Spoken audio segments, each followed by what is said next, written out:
Hello everyone, তোমরা অনেকেই আছো যারা আমার মতো ন্যাচারাল বিউটিটাকে বেশি অ্যাফোর্ড করো।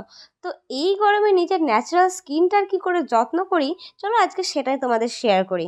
ফার্স্টে আমি এখানে একটা ভিএলসিসির গ্লুটালাইট ফেস ওয়াশ দিয়ে নিজের ফেসটাকে ক্লিন করে নিয়েছি। দেন আমি ইউজ করছি ভিএলসিসিরই একটা টোনার। তোমাদের যে ভিএলসিসি ইউজ করতে হবে এমন কোনো মানে নেই। আমি ভিএলসিসি ইউজ করি বিকজ আমার স্কিনের সাথে এটা খুব ভালোভাবে স্যুট করে। আর আমার স্কিনটা প্রচণ্ড ড্রাই, সো সেই কারণে এগুলো আমার ফেসের সাথে খুব ভালোভাবে যায়। দেন আমি ইউজ করছি ভিএলসিসিরই সানস্ক্রিন। যেহেতু তখন দুপুরবেলা আর আমি একটু বেরোবো বাইরে, সেই জন্য সানস্ক্রিন তো মাস্ট, কারণ সানস্ক্রিন ছাড়া স্কিন ড্যামেজ হওয়া থেকে কেউ আটকাতে পারবে না। তো ভালোভাবে নিজের স্কিনে প্রোটেকশন চাইলে সানস্ক্রিন তো সবাইকে ইউজ করতে হবে। আর তোমাদের যার যেটা স্কিনের সাথে যাবে বা স্যুট করবে সেটাই ইউজ করতে পারো। ভিএলসিসি ইউজ করতে হবে এমন কোনো মানে নেই।